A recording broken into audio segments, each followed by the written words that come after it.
Right, it's a big day. It is MOT time again for the Ignis Sport. So I won't bore you with anything. I'm going to drive it there, get it straight in for the MOT test, straight in for the emissions test, and then we'll see how we get on. And if that all goes to plan, we're going to go wash this bad boy and take it for a proper drive so I can finally see what it's all the fuss is about. Wish me luck.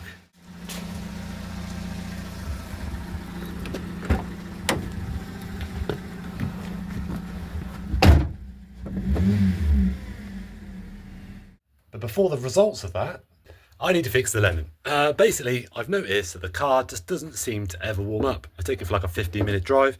The temperature just does not seem to go up, and that, for anyone who knows, is not good. Because really, you want to run your cars as warm as possible, or as warm as is sensible. They do it with modern cars. They try and get them nice and hot because they're more efficient. It reduces wear, yada, yada, yada, yada. And I don't think my car ever really goes much over 55, 60 centigrade degrees, whatever it shows, Fahrenheit. I can't remember what it shows as. Anyway, so I'm pretty certain that my thermostat is stuck open. It's the only thing I can think of. There's no other reason for it. So we're going to fix it. Now, luckily for me, I have this brand new thermostat that was fitted to the Lemon's original engine, which was painted and it had tape on it and all kinds of other things.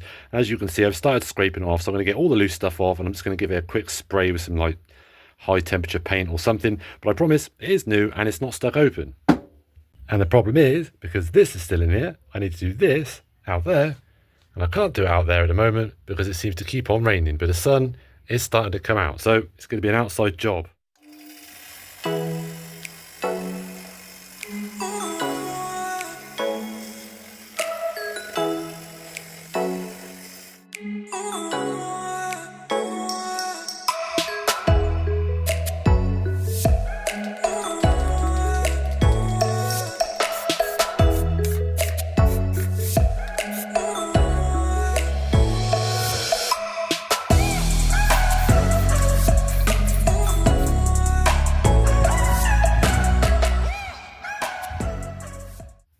Out to the car.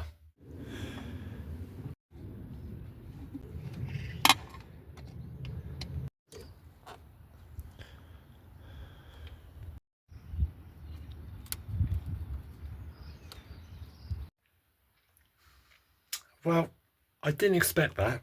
I've taken the thermostat off, everything's fine, and it's completely hollow. So, I mean, you're not going to be able to see it because, well, you can't, but there's nothing in it. Somebody has hollowed out or found some way to remove the entire internals of this thermostat so it flows water the whole time. And this has been on the engine since I got it.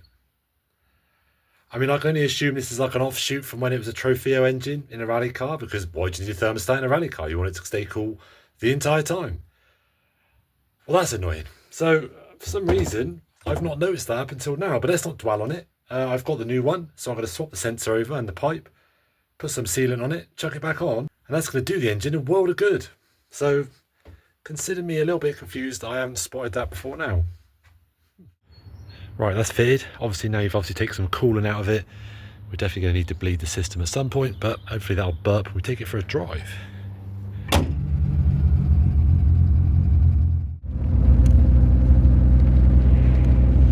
Right, that worked a treat. I was only driving for a few minutes and it already got up to like 60. And then I think when I stopped, it got up to like 70. So everything's running absolutely lovely. It just means the fueling and stuff's way better now because it's not sat at that freezing cold temperature, constantly in that warm up enrichment, etc. Some of you still may be wondering how I hadn't spotted it before. I've had the car, I don't even know how long now. But obviously a lot of that was in warmer weather. So it's heating up okay. But let's not dwell on that now. That's one fix done that I can tick off the list. There is lots more coming soon. I've got some really cool things to share with you actually on that, but that's for another video because we're trying to finish off the Ignis in this video, Ben. So over to future me to find out how the MOT went and then see if it went to plan. Right, I'm sick, so my voice is going a bit, but I don't feel too bad. But either way, the other week when I said we were going for the MOT, they actually rang me the morning of and said their system had gone down. They had to cancel it and they've moved it back to today, which is the 17th, which is why I've been a little bit quiet because I've been waiting for this to get out of the way so I can carry on with all the stuff that I'm not showing you that I've been working really hard with behind the scenes. So it's been a little bit of a roadblock, if I'm honest, and a little bit of a slower start to 2025 than I'd like. But unlike before, when I basically would just force stuff out and get videos done, even if I wasn't happy about them, this time it's going to be different. And I'm really being calculated, and I'm planning everything, and I'm making sure that it all comes together. But apart from that, let's jump in the car in a couple of hours' time, cruise down there, sit outside ATS Euromaster, and hope my man comes out and tells me everything's good news. We can only hope. Oh yeah, and I'll try not to breathe on anyone when I'm there, seeing as I'm not very well. Oh, it's the MOT that will never end.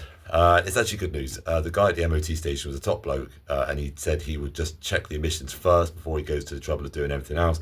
And it was miles off. It was really high. He said it was way higher than it would be if it was just from being sat still, which I would agree with. It was way higher than it should be. So it's definitely nothing to do with the cats being cold or anything like that. He did suggest I do both of the O2 sensors. I've got the top one, the first one in the cat, which generally does the fueling, and then the second one is basically there just to check the first one's doing its job. Okay, so I've got the first one. I'll order the second one. I'll do both sensors. After that, he just said maybe the cat's gone. The cat might just be completely shot, which I'll be surprised of. It hasn't done a lot of miles. It hasn't had a particularly hard life. It's definitely not been modified to remove the cat internals because it's still got one of those Manny cats. So either way, I've got plenty of time. He said I've got a couple of weeks before I can just ring them up, book it back in to get the rest of the test done, and they'll do the emissions again. So I'm basically going to crack on. I might not even show you it. Doing the O2 sensors on this sucks. They're in a horrible place. Manny cat ones are just really just not nice to get to it. So I'm probably going to take the grill off and go through the front. So I'll get those done, go back to it, and hopefully the next time you see me, it will just be me driving it. That's when you'll find out whether I passed or not, because I'll be cruising down the road, not because I'll be doing another 5 minutes of me driving it there to fail it again. So wish me luck. Hopefully you'll see me right now, somewhere about 5,000 revs, second to third gear change.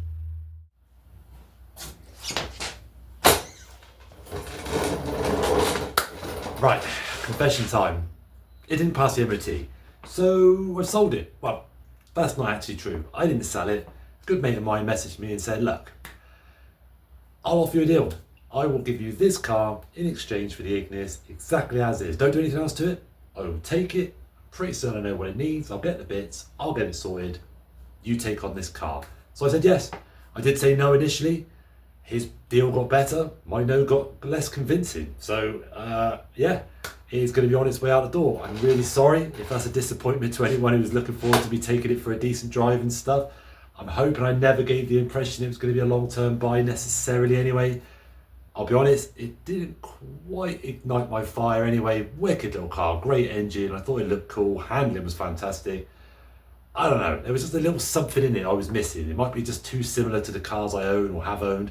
I don't know. So I'm not too sorry to see it go, really, especially the home that it's going to. And I am really excited, if a little daunted, about the new projects. It is a big one for various reasons. Thankfully, most of them good, which will become clear as I reveal it to you in the coming weeks.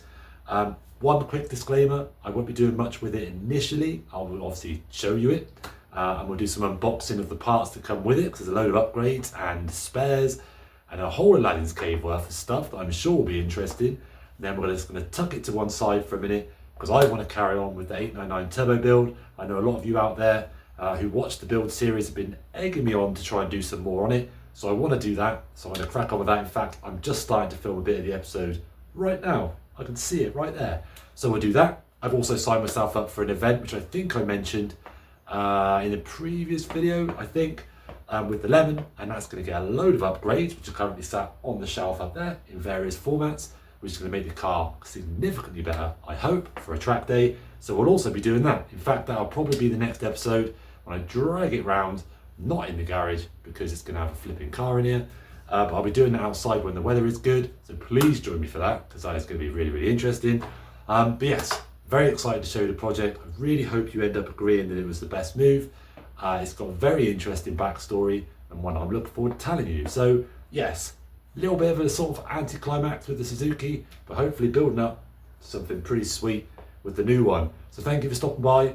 Thank you for sticking with the Ignis build. A little bit of a diversion, I suppose, from my normal Italian/old car content. But either way, thank you so much. I will see you again very, very soon, hopefully, where we can start making the most of my new garage refurb, which also went down very well. Yeah, I will see you again soon, my worn-out racers. Take it easy.